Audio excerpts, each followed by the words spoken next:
नमस्कार आप सभी को, स्वागत है आपका हमारे इस प्लेटफ़ॉर्म पर। आज के इस वीडियो में जो ग्राम पंचायत अधिकारी की तैयारी कर रहे हैं आप लोग, जो परीक्षार्थी हो, उनके लिए एक महत्वपूर्ण सूचना है। इसकी परीक्षा तिथि को लेकर कंप्लीट रिवीजन सीरीज़ को लेकर मेनली फ़ोकस है हमारा रिवीजन पर और 20 अंकों की जो योजनाओं के लिए आप लोग लगातार कमेंट्स कर रहे हो, उसका आगे स्ट्रेटजी क्या रहने वाली है और साथ ही साथ इनके मॉक टेस्ट पर आगे क्या स्ट्रेटजी रहेगी, आगे आपको कैसे पढ़ना है, चूँकि अब समय बहुत कम बचा है।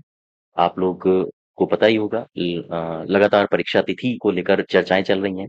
तो परीक्षा तिथि को लेकर बहुत समय अब नहीं बचा है, जितना भी समय बचा है उसमें अब आपकी क्या स्ट्रेटजी होनी चाहिए और इसमें करंट के जो कंटेंट हैं, उसको कैसे ऐड करके इसमें वैल्यू एडिशन किया जा सकता है, उनकी चर्चा करेंगे, ठीक है? तो वीडियो को पूरा देखिए और साथ ही साथ अगर आपको कोई सजेशन, कोई क्वेरी हो या आप अपनी तरफ से कुछ सजेशन देना चाहते हो, तो फिर कमेंट बॉक्स में ज़रूर बताना। तो चलिए शुरू करते हैं इसको।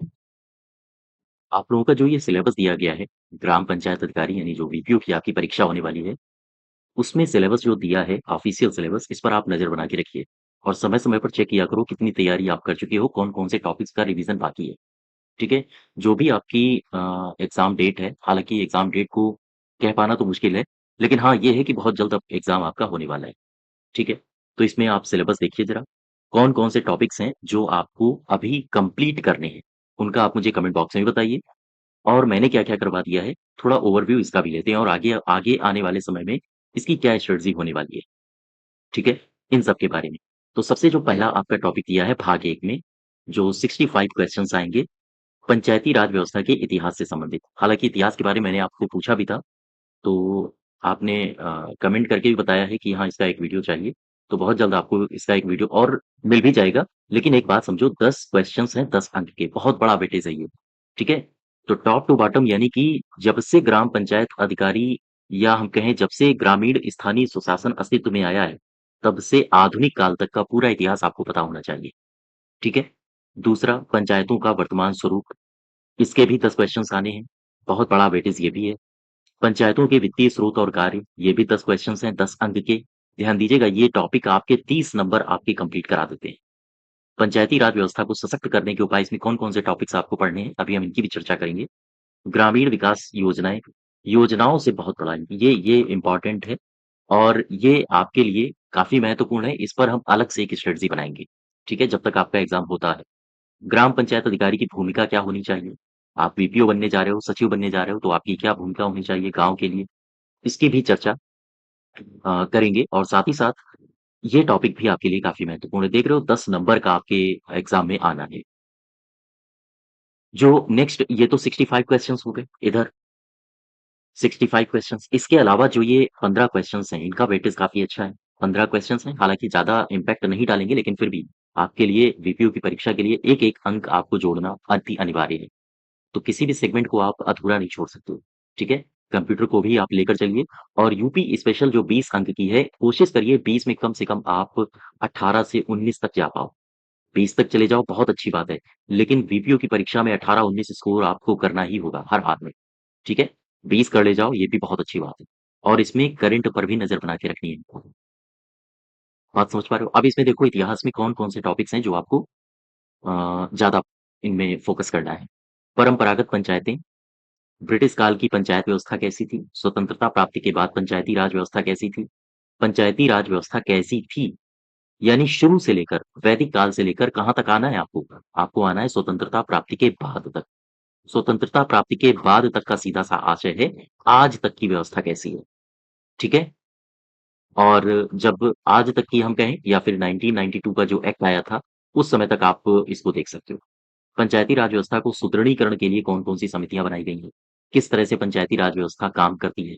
तो समितियों के पर भी आपको नज़र बना के रखनी है, ठीक है? सुदृढ़ीकरण के लिए कौन-कौन सी समितियाँ हैं? जैसे बलवंत राय मेहता समिति हो गई या फिर अन्य समितियाँ जो ऐतिहासिक परिदृश्य से आपके लिए महत्वपूर्ण है। अशोक मेहता ने कौन-कौन सी सिफ़ारिशें दी थी, जिससे पंचायती राज व्यवस्था को अधिक बल मिले, ठीक है?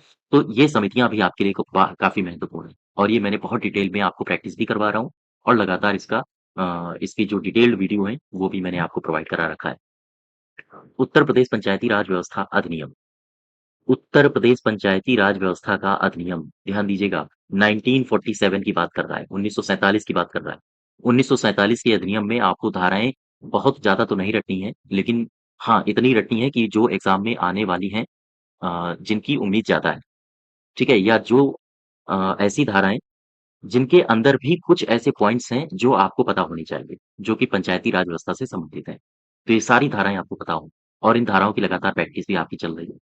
पंचायती राज व्यवस्था का संवैधानिक आधार क्या है? ठीक है? इसके संबंध में तथ्य आपको पता होने चाहिए। उत्तर प्रदेश राज्य में पंचायती राज व्यवस्था संबंधी संवैधानिक उपबंध क्या हैं? व्यवस्थाएँ और महत्वपूर्ण संशोधन कौन-कौन से हुए हैं अभी तक पंचायती राज व्यवस्था से संबंधित? ये सारे संशोधन भी आपको पता होने चाहिए। ठीक है? ये तो हो गया उत्तर प्रदेश के इतिहास से पंचायती राज व्यवस्था का इतिहास। दूसरा जो सेगमेंट आपका आता है वो है पंचायतों का वर्तमान स्वरूप उत्तर प्रदेश के परिप्रेक्ष्य में। उत्तर प्रदेश राज्य में पंचायत संस्थानों के संबंध में विधायी प्रावधान, पंचायत संस्थान, पंचायती राज इंस्टीट्यूशंस। त्रिस्तरीय पंचायती राज व्यवस्था है तो पहले स्तर में क्या है, दूसरे स्तर में क्या है, तीसरे स्तर में क्या है, कौन-कौन से विधायी प्रावधान यहाँ पर किए गए हैं। समय-समय पर कौन से इनके लिए इनके उत्थान के लिए अधिनियम बनाए गए हैं, उनकी जानकारी हो आपको, ठीक है? इनका स्वरूप कैसा है? पंचायतों में निर्वाचन आरक्षण की व्यवस्था क्या है? हालाँकि निर्वाचन और आरक्षण से संबंधित ये मैं आपको एक अलग से टॉपिक कराऊँगा। लगभग 1 से डेढ़ घंटे का वीडियो रहेगा, उसमें मैं इसको कंप्लीट कराऊँगा पंचायतों में आरक्षण से संबंधित प्रावधान जितने भी हैं, जो भी अभी तक कदम उठाए गए हैं, ठीक है? कौन-कौन आयोग आया है ओबीसी के आरक्षण के लिए, इस तरह से जो भी बातें हैं, वो मैं यहाँ पर आपको डिस्कस करूँगा। इसके अलावा जो आरक्षण से संबंधित समितियाँ हैं, उप समितियाँ भी कुछ बनाई गई हैं, उनके बारे में भी मैं चर्चा करूँगा। तो ये टॉपिक काफ़ी महत्वपूर्ण रहने वाला है आपके लिए। यहाँ से आपको जो ये 10 क्वेश्चन्स आने हैं, यहाँ से आपको आरक्षण से लगभग 2 से 3 क्वेश्चन्स मिल सकते हैं। राज्य निर्वाचन आयोग की भूमिका क्या होती है पंचायतों में? अ, राज्य निर्वाचन आयोग है, केंद्रीय जो निर्वाचन आयोग है, उसकी क्या भूमिका रहती है? ग्राम पंचायतों का गठन कैसे होता है? पंचायती राज समितियाँ क्या होती हैं? ग्राम पंचायतों के अधिकार और दायित्व और कर्तव्य क्या होते हैं? ये पता होना चाहिए आपको। ग्राम पंचायत के अधिकार क्या होते हैं ग्राम सभाओं के प्रति? ग्राम पंचायत के अधिकार क्या होते हैं ग्राम में हुई स्थापित किसी भूमि के लिए? अधिकार क्या होते हैं? इनके पास शक्तियाँ कौन-कौन सी होती हैं? क्या कहीं किसी से लोन ले सकते हैं ये? इस तरह की बातें आपको पता होनी चाहिए। पंचायती राज व्यवस्था की चुनौतियाँ और समाधान, ये एक टॉपिक है अलग से, ठीक है? पंचायती राज की कौन-कौन सी आज चुनौतियाँ हैं, जिससे पंचायती राज व्यवस्था उस गति से अपने पाँव नहीं जमा पा रहा है गाँव में, जिस गति से उसे जमाना चाहिए और उसके क्या-क्या समाधान हो सकते हैं। बात समझ पा रहे हो? जैसे लाल फीताशाही का होना, पंचायती राज को बिना जड़ की घास भी कहा गया था। तो ये कुछ समस्याएँ हैं कि बिना जड़ की घास आखिर क्यों कहा गया? क्या कारण? तो इस तरह की समस्याएँ हैं जो आप पंचायती राज व्यवस्था में देखोगे और ये टॉपिक भी आपके लिए महत्वपूर्ण है। इसके अलावा एक टॉपिक दिया है पंचायतों के वित्तीय स्रोत व कार्य योजना। वित्तीय स्रोत क्या-क्या है? पंचायतों को कहाँ से पैसा आता है? जैसे कर कौन-कौन से लगाती है? क्षेत्र पंचायत कौन से कर लगा सकती है? जिला पंचायत कौन से टैक्स लगा सकती है? ग्राम पंचायत कौन-कौन से टैक्स लगा सकती है? इनके बारे में आपको डिटेल अध्ययन करना पड़ेगा। ठीक है? राज्य निर्वाचन आयोग की संरचना क्या होती है? इनके अधिकार क्या होते हैं? क्रियाकलाप क्या होती हैं? केंद्रीय वित्त आयोग की क्या स्थिति है? पंचायती राज संस्थाओं के वित्तीय सशक्तिकरण में भूमिका क्या होनी चाहिए वित्त आयोगों की? केंद्रीय वित्त आयोग की भी भूमिका और राज्य वित्त आयोग की भी भूमिका क्या होनी चाहिए? ताकि केंद्र पंचायती राज इंस्टीट्यूशंस के पास वित्त की कमी ना हो और वो अपने आस-पास के क्षेत्र में सुचारू रूप से वहाँ का विकास कर सकें। केंद्र सरकार की प्रदर्शन अनुदान योजना परफॉर्मेंस ग्रांट स्कीम क्या है?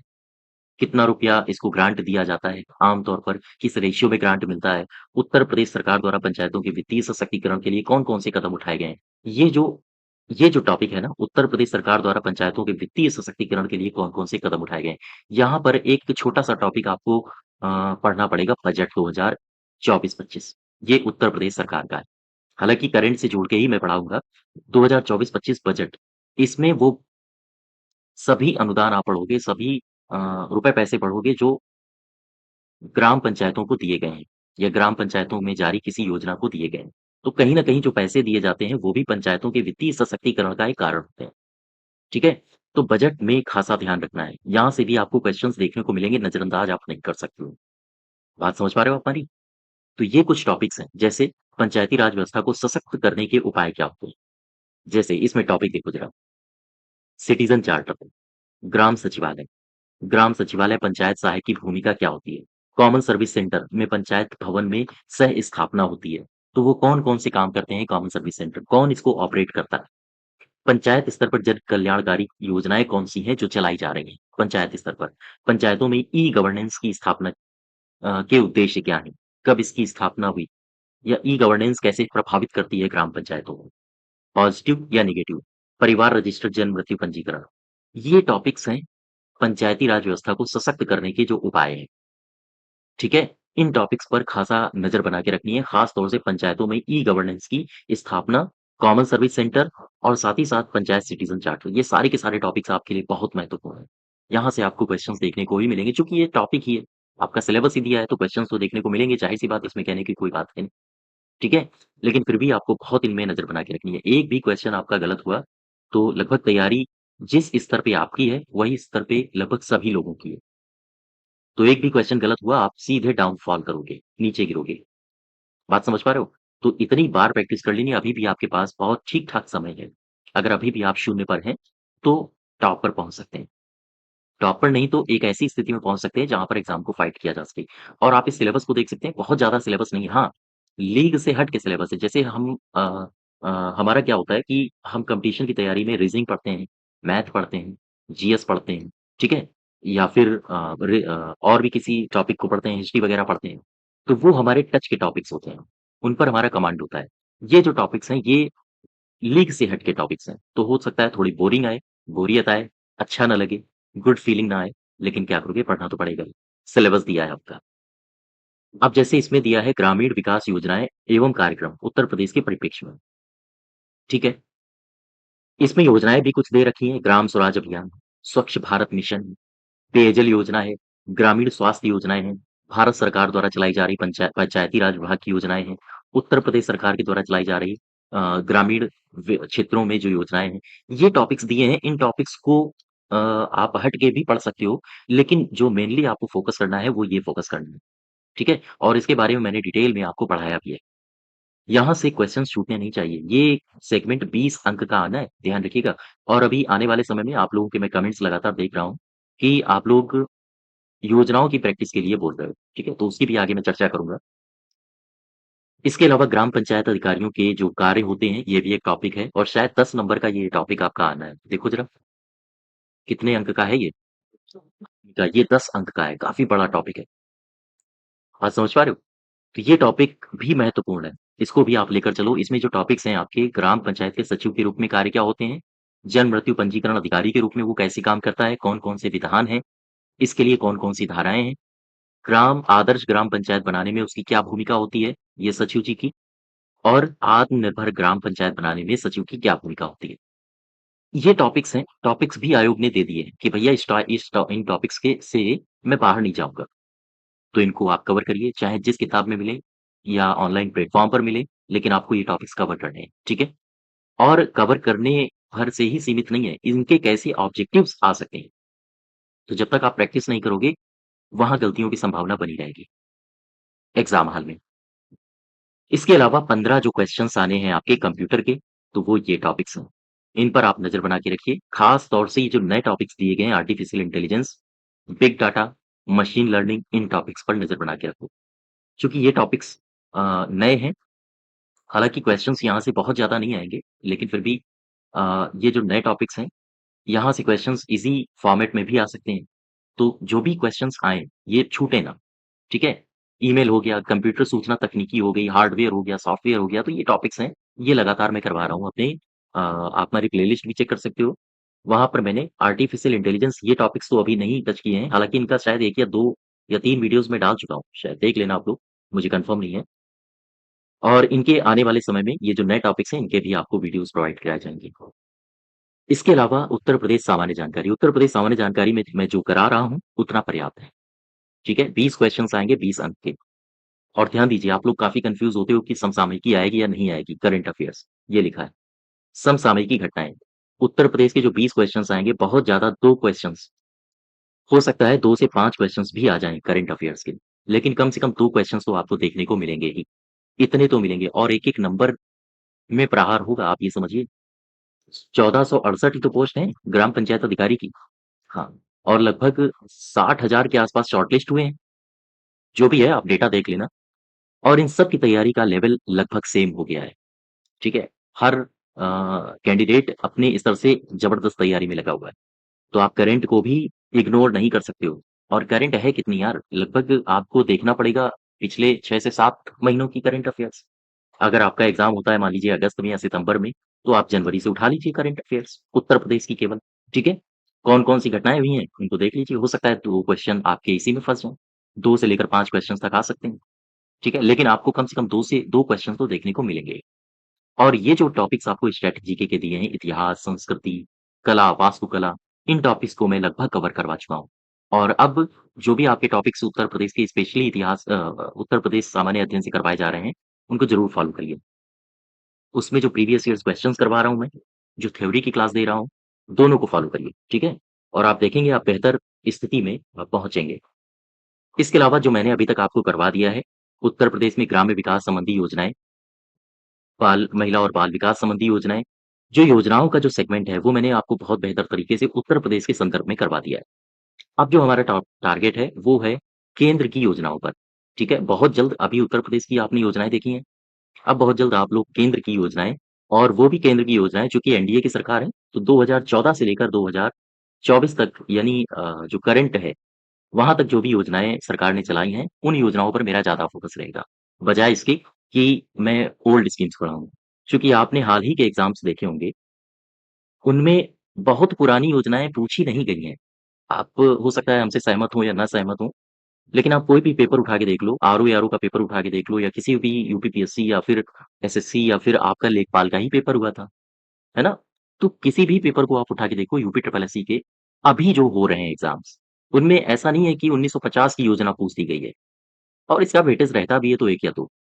लेकिन 20 क्वेश्चन्स अगर आपकी योजनाओं से आ रहे हैं, तो बहुत ज़्यादा वेटेज रहेगा 2014 से लेकर 2024 तक की योजनाओं की। चूँकि एनडीए की सरकार है, तो हर सरकार चाहती है कि वो अपनी योजनाएँ पूछे, है ना?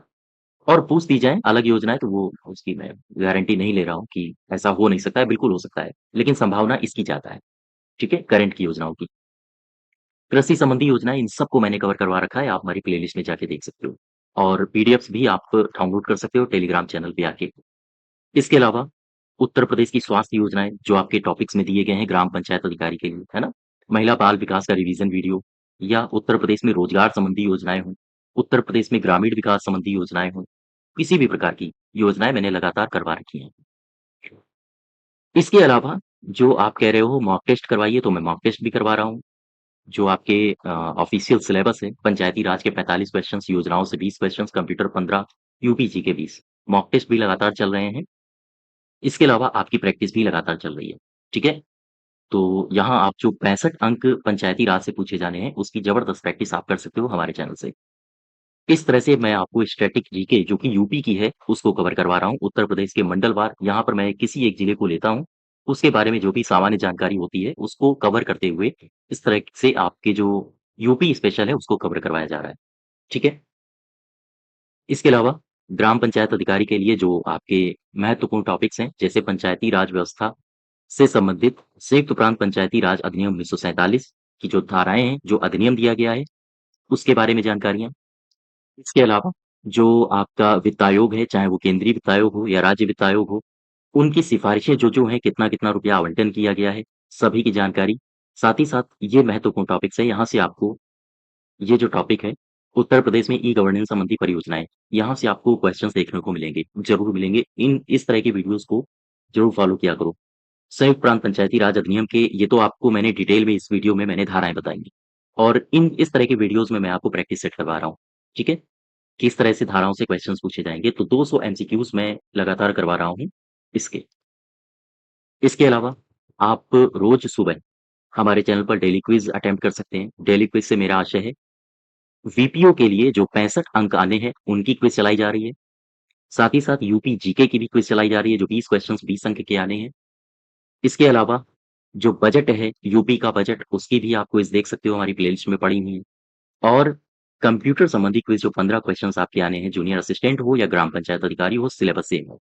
इसकी भी क्विज़ आपको रोज़ सुबह 9 बजे आप इनको अटेम्प्ट कर पाओगे, ठीक है? और ये जो क्विज़ मैं चला रहा हूँ ना, इनका केवल और केवल इतना आशय है कि ये आपका क्वेश्चन्स हैं, आपकी जो मेमोरी में क्वेश्चन्स फीड हैं, उनका बस रिवीज़न होता रहे, ठीक है? इसमें मैं लगातार क्वेश्चन्स अपडेट कर रहा हूँ, कभी-कभी टफ भी डाल देता हूँ, लेकिन मेरा टारगेट रहता है कि जो आपके हल्के-फुल्के क्वेश्चन्स हों, उनका लगातार आप रिवीजन करते रहो। जो हल्के-फुल्के क्वेश्चंस हैं, वो अगर गलत होते हैं, तो आपकी स्थिति बहुत दयनीय होती है, सिलेक्शन के मामले में, है ना? तो वो क्वेश्चंस किसी भी हालत में गलत नहीं होने चाहिए, वो बार-बार रिवीजन करो। देखिए, टफ क्वेश्चन अगर आया, तो आपसे भी गलत हो गया, सामने वाले से भी गलत हो गया, कोई बात नहीं। लेकिन अगर ये क्वेश्चन आ गया कि कुंभ मेला को यूनेस्को की साइट में कब शामिल किया गया? ये तो सिंपल सा क्वेश्चन। तो ये सिंपल क्वेश्चंस जो भी हैं, उनको आप डेली क्विज़ के माध्यम से आप रिवीजन कर सकते हो। ठीक है?